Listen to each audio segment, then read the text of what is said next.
Hello and welcome to Ms. Ma's Advanced Functions class. This is a Chapter 5 review.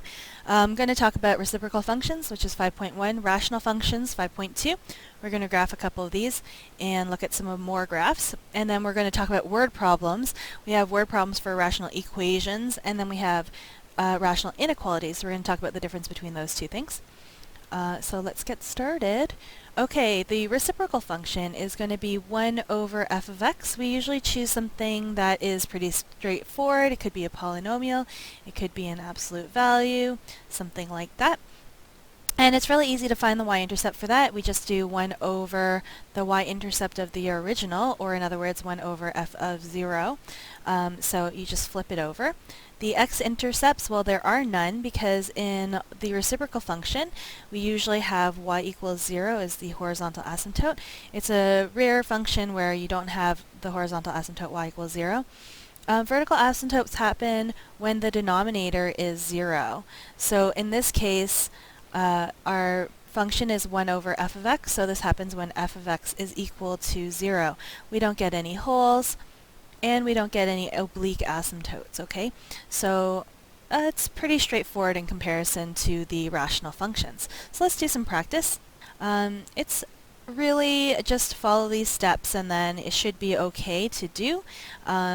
So let's start with finding the vertical asymptotes. So you basically just look where it is 0 and then we will draw a dotted line over there wherever you have 0, and this becomes a vertical asymptote, this becomes a vertical asymptote, and this becomes a vertical asymptote.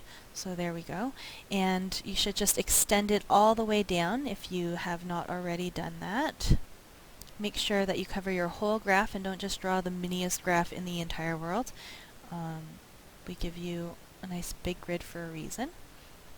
And then we're going to label those. So let's label it x equals -4, x equals -1, x equals 0.5, and x equals 5. Okay, and now we're going to label our horizontal asymptote. It is y equals 0 because, it's a polynomial. So if you see that your end behavior is going off into infinity, then you know 1 over a really big number is very, very close to 0. So that's why we get y equals 0 as our asymptote, or horizontal asymptote. Okay, points of intersection are going to happen at y equals 1 and y equals -1. That's because if f of x is equal to 1 over f of x, that means that f of x squared is equal to 1. So basically f of x is equal to plus minus 1. So those are the y values. You don't have to find the coordinates in most cases unless we ask specifically, then you can do it algebraically. But it is pretty hard to do. You'll just set the y equals 1 and y equals -1, and then you could solve it in the way that you would always solve equations. So I've just shown my points of intersection wherever it touches 1 or -1. I'm going to do my y-intercept. So look for the original y-intercept. I'm going to say that's about 1/5. So 1 over 1/5 is 5. I'll just draw that in right there. Maximums and minimums. So we look for wherever there's a maximum, we're going to get a minimum. So here's about -4.8, right? So I'm going to put -1 over 4.8 right there. You just label it. And I didn't label this one, by the way, just because it is actually on one of the lines, so I don't have to label it. So I'm going to estimate this as about 1/4, so it goes up to 4. It's a maximum, so it becomes a new minimum. And this maximum is at 12, so my new minimum will be at 1/12, very, very close to the line. If you like, you can draw it a little bit further up so that it's really clear, especially if you want to find the domain and range. It would be confusing for you perhaps, so it's better to maybe draw it a little bit further away even though it's not quite accurate. Okay, so that looks like all of the significant points that I have. I had a minimum, a maximum, and a maximum. Well, this minimum is at 0, so that doesn't count. And so I have a maximum, a minimum, and a minimum. Okay, now we'll just connect the dots in a curvy and attractive manner, and of course none of us are perfect, so just do your best to graph, we want to really hug the asymptote as much as possible. So, and just try not to cross over it. You can see it's really, it takes a lot of practice, but it doesn't have to be perfect, okay? If this is not symmetrical originally, I don't have to really worry about making it symmetrical. You just want to make sure it's kind of squared off and that it goes through the dots that you already drew in. So just copy it. Oof. I just do it, you can see I'm doing it in parts because it's just a little easier that way. Just make sure that you don't extend below your maximums or minimums because otherwise it'll be wrong. And you can see that this isn't going to flip over, it's still going to be in the positive side. That's okay. You're just following along with whatever the graph is telling you to do. If it's positive, it's going to stay positive because 1 over a positive number is positive, so it's just the way it is, you know. So let's follow the asymptote again. And we're just going to follow the asymptote one more time. So, it's kind of ugly. There you go. And you can label it if you want, 1 over f of x or whatever. That's it. So before we go on to graphing the rational functions, let's just talk about some of the rules. Rational function is p of x over q of x, where they are both polynomials. You get a y-intercept when x is equal to 0, so we'll just set the whole thing, have x equals 0, p of 0 over q of 0, if you like to think of it that way. The x-intercept happens when y is equal to 0, or in other words, when the top is 0, so the numerator should be 0, or in other words, p of x is equal to 0. That's the rule. The vertical asymptote happens if q of x is equal to 0, the denominator is equal to 0, and a whole happens when p of x and q of x are equal to 0. So we can cancel the top and the bottom. So one of the things we should actually add here is that we have a vertical asymptote when only the bottom is 0, and a 0 when only the top is 0, like that. Okay? Now there are two different types of horizontal asymptotes that we could achieve with a rational function. Y equals 0 is the horizontal asymptote if the degree of the top is less than the degree of the bottom. And I always remember that pretty easily because I know 1 over f of x has a horizontal asymptote at y equals 0 and the degree of the top is 0. So that's less than whatever it is in the bottom. So that's how I remember that it goes to 0. You could get a horizontal asymptote at a number if you have the degree of the top equal to the degree of the bottom, and this is actually going to be the leading coefficient over the leading coefficient. And then you get an oblique asymptote if the degree of the top is 1 greater than the degree of the bottom. So this is actually because, you know, when you divide one by the other, you're going to get a linear quotient, and so that is why you get an oblique asymptote. But you don't actually have to be able to find this or graph these, you only have to be able to tell us if there are any. So it's important to just check the degrees and see if there's an oblique asymptote, but you don't have to find it. Okay? So actually going to graphing of rational functions, we actually very rarely ask you to graph rational functions, so I'm not going to make you graph it right now. You can see I've deleted the graph, but you should be able to identify all of these things. So if you're given something like this, we could find the vertical asymptotes, so just cross out the holes and you can write those in right away. Actually, if I was drawing it, I'd draw the holes last. So that's at x equals -1. By the way, you'll notice that the restrictions here are x equals plus minus 1, not equal to plus minus 1 or 2, but when I write holes or vertical asymptotes, I'll write equals. That's because it's like saying hole at x equals -1 instead of saying hole is not at x equals -1, then it's like, where is it? So that is why you have to have the equal sign. Horizontal asymptotes, you can see I get them at x equals 1 and 2, 1 and 2. Horizontal asymptote, you have to check the degree. 1, 2, 3 in the top and 1, 2, 3 in the bottom gives me a horizontal asymptote that is not 0, it's 3 over 2. The y-intercept is going to be when x is equal to 0. So I'm going to do 3 times 0 minus 6 times, well, I can actually ignore the whole, so leave that alone, 0 minus 5 over 2 times 0 minus 1 times 0 minus 2. This ends up being, I think it's 45 over 2 or something like that. So 45 over 2, and you can do the multiplication on your own. X-intercepts happen whenever the top is equal to 0, so 6 and 5. You'll notice I'm ignoring the whole still, and then you'd connect the dots if you were graphing it, but we're not going to graph, okay? So moving on to identifying some of these guys, the first thing that we want to do, if it's not factored, we do need to factor it. So let's go ahead and do that. This is going to end up being x plus 4 times x minus 1 over x minus 1, which means we are going to be able to cancel. So we get x plus 4 and we get a whole, so that's this one. And then we've got here x squared plus 3x minus 3. That's actually not factorable, so I'm not going to go for that one.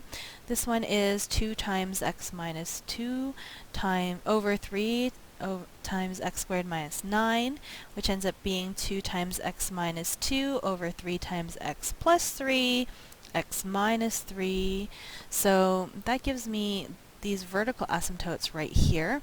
So this is actually going to be h of x, and this is this one because you can see that the degree of the top is equal to 2 and the degree of the bottom is equal to 1, so 1 plus 1 is 2. That gives us an oblique asymptote. That's what this looks like. So this is going to be g of x, like that. And you can also see that I have a vertical asymptote at x equals 4, so that's why these are matching. Alright, so let's move on to word problems. We could have 3 different types of rational equation word problems. We often get distance, speed, time, which is what we've got right now, right here. And then we sometimes have a unit rate type of question where it says, okay, I bought something for this amount, and then I kept 2, and then I sold them, and I make a profit, or whatever it is. And then the third type is the work problem, so so-and-so works for this amount of hours on something, and then someone comes along and helps them, so how long does it take them to do together, or something like that. So those are the different types of word problems that you could encounter. And I do have actually extra worksheets if you want to look at them. They're on the website. I'm going to put the link below, so feel free to check those out. The hardest part about a word problem, of course, is setting it up. Once you've set it up, it is much easier. So if you ever see, distance, speed, and time, you know that you probably want to use this distance, speed triangle. Time, like this. I always draw the triangle, even though I've been doing it for so many years. So a jet flies 853 miles with a tailwind. That means it's with the wind speed plus wind speed, and half the time it takes to fly against the wind. So we know that we're going to set it up as time, and we're going to do distance over speed. So let's let the jet speed be x. And if you don't define a variable, you're actually quickly going to lose marks. It's a silly reason to lose a mark. So let jet speed be x. Then 853 over x is equal to 1/2 the time it takes to fly 1560. Oops. Plus 18, sorry, because I'm with a tailwind. Against the wind, so x minus 18. And then we can solve this equation by just cross multiplying. So we'll multiply this side by 2 times x minus 18, so it'll be 853 times 2 times x minus 18 equals 1560 times x plus 18. So I'm just taking everything in the bottom on both sides and just moving them on up. And then I'm going to multiply this all out, so let's do, this becomes 1706 x minus 3708, and this side is 1560 x plus 28080. I'm having difficulty reading my own writing. I wrote my notes before. So then we'll move this all over. We'll move the x's to this side and the numbers to that side. We get 146x equals 58788, and x is equal to 402.7 miles per hour. So because it's a word problem, we are going to write a word solution. The jet speed is 402.7 miles per hour. Just like that. Okay, so when we do the inequality, you're actually going to see that it is almost exactly the same question. It says a jet needs to fly 853 miles with a tailwind in less than half the time. So this is a key word, and it is actually really, really important. And I did give a quiz where everyone missed the more than in the question, so make sure that you catch that because it changes the answer dramatically. But the setup is really similar. So again, we're going to let x be jet speed. Oops. Actually, you know what I'm going to do? I'm going to go over here and I'm going to grab this answer because I'm going to show you how really similar it is to do the answer. Okay, sorry, that's a mess. Alright, so word problem. Let jet speed be x, and instead of having this set up like this, we know that we want this to be less than 1/2 of that speed, right? This is less than. So we just change the sign less than so it opens up to the bigger side. So that actually makes this very different. So I'm just actually going to grab some of this stuff and move it down because we can actually keep it. So instead of getting this, we're going to get less than, and we're going to have to keep the denominator for the whole thing. So we want to do 2x plus 18, x minus 18 in the bottom. That's the LCD. So you really, really need to keep that LCD in there in order to find the answer. And so every single line is going to be exactly the same, except I'm going to add this denominator to all of them. And that's going to give me my answer. So, oops. No, actually, I'm just going to delete this section. So we're still dividing by 2 times x plus 18, x minus 18, 2 times x plus 18, x minus 18. And then we're going to move everything over to this side. Because they have the same denominator, we can just put it all over the same fraction. Okay, just going ahead and changing those equal signs to inequalities. So we end up with 146x minus 58788 over 2 times x plus 18, x minus 18 is less than 0. And actually we could divide the 2 out here. So we actually, well, actually I'm just going to leave it alone because I think it's fine the way it is. If it was a quadratic, then I would want to factor it so I could find the zeros, or I would use the quadratic formula to find the zeros. So now I'm just going to draw my chart just like with our polynomial inequalities, and I'm going to have 3 sections or 3 dividers. So, and we'll just put all the sections in here. We get 146 x minus 58788. We get the x plus 18, the x minus 18, and the 2. Don't forget about the 2. And this is always positive though. And then we get negative 18 here, positive 18, and we know that this answer is 402.7, so we're at 402.7. And then we're going to use the chart like we always have and just fill it in as before and see where it is positive and negative.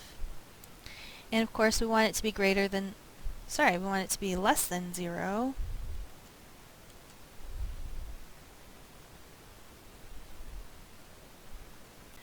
Okay, so let's look at this rational inequality. You can see I've actually written exactly the same question, but I've added this word less than half the time.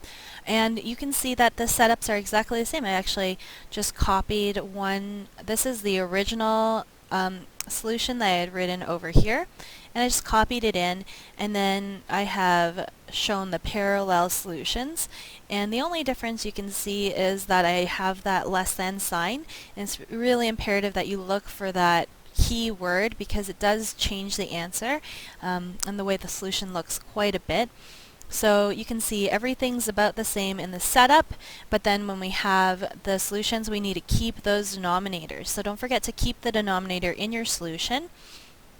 And then when you have the actual answer here, this right here, then I'm actually going to have to do a chart. So remember that chart that we were doing for the polynomial functions, we're going to have to draw that in here.